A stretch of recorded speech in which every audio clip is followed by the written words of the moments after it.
Assalamualaikum warahmatullahi wabarakatuh. Kembali lagi di channel Kisah Menarik. Bagaimana kabarnya antum-antum semua?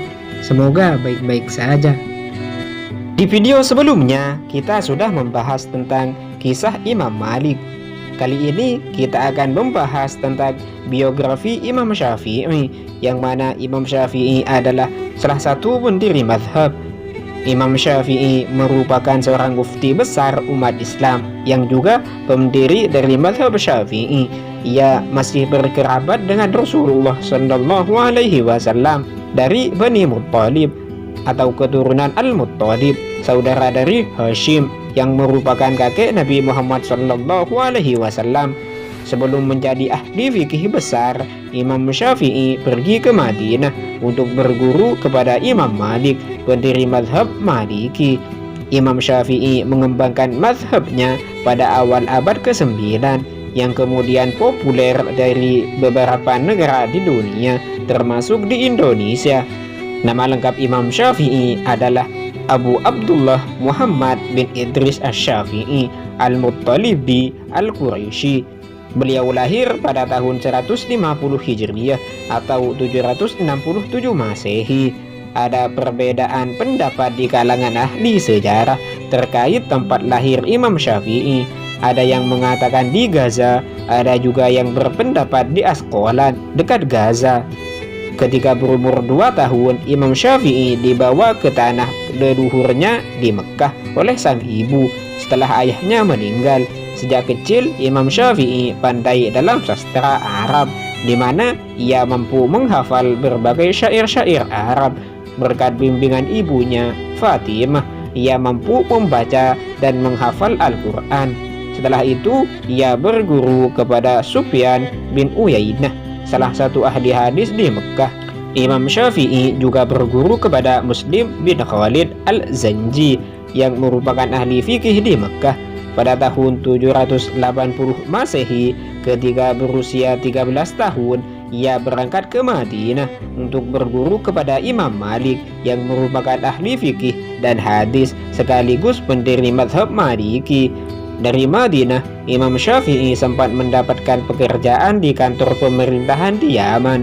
Namun, ia ditangkap oleh polisi kekhalifahan Abbasiyah karena dituduh berafiliasi dengan organisasi ilegal. Imam Syafi'i lantas dikirim ke Baghdad, Irak, untuk diadili langsung di depan Khalifah Harun ar-Rasyid. Beruntung ia mampu membela diri dan akhirnya dilepaskan. Kemudian pindah ke Baghdad pada tahun 801 untuk berguru kepada Muhammad bin Hasan Asy-Syaibani tentang fikih Hanafi.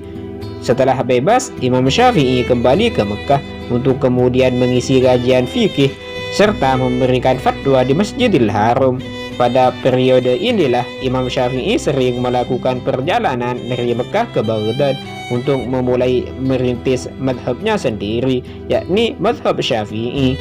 Selama mengembangkan mazhabnya di Baghdad, Imam Syafi'i mulai muak dengan kekhalifahan Abbasiyah yang kerap terlibat dalam perang saudara. Di saat yang sama, ia mulai menyusun kitab dalam bidang usul fikih yang berjudul Ar-Risalah.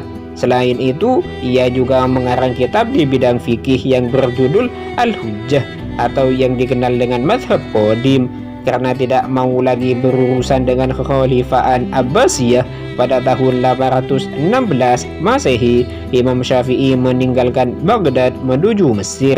Di Mesir, Imam Syafi'i terus mengembangkan dan menyebarkan mazhabnya yang didasarkan pada 4 sumber hukum, yaitu Al-Quran, Sunnah, pendapat hukum masyarakat, dan elaborasi hukum dari teks aslinya dengan menggunakan analogi. Murid-murid Imam Syafi'i yang terkenal adalah Imam Ahmad bin Hanbal, Al-Hasan bin Muhammad Az-Za'farani, Ishaq bin Rawahih, Harmalah bin Yahya, Sulaiman bin Daud Al-Hashimi, Abu Thur Ibrahim bin Khalid Al-Qalbi. Itulah merupakan beberapa murid Imam Syafi'i. Di Mesir, Imam Syafi'i diketahui mempunyai beberapa murid, yaitu Abu Ya'qub Al-Buwaiti, Ismail Al-Buzani, dan Rabi'ah Al-Muradi. Imam Syafi'i juga merevisi fatwanya dengan yang baru atau lebih dikenal dengan madhab jadid. Fatwa revisinya tersebut dicantumkan dalam kitab Imam Syafi'i yang berjudul Al-Um. Seiring berjalannya waktu, madhab Imam Syafi'i menyebar dari Mesir, kemudian populer di kalangan umat Islam Sunni, termasuk juga di Indonesia.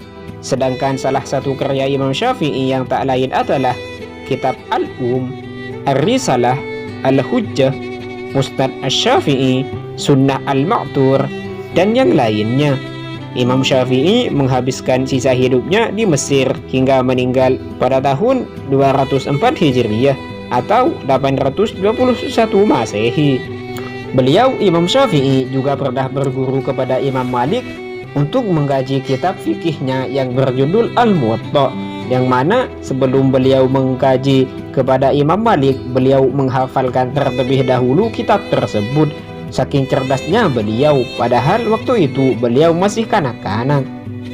Itulah kisah singkat tentang biografi Imam Syafi'i. Semoga yang menonton video ini mendapatkan berkah dari Imam Syafi'i dan mendapatkan ilmu yang bermanfaat dari beliau. Dan semoga yang menonton video ini bisa dikumpulkan di surganya oleh Allah bersama Imam Syafi'i kelak. Amin ya rabbal alamin. Dan semoga yang menonton video ini dilancarkan rezekinya oleh Allah dan dipermudah segala urusannya. Jangan lupa subscribe, like, and share, dan nyalakan lonceng notifikasinya agar tidak ketinggalan video menarik lainnya. Assalamualaikum warahmatullahi wabarakatuh.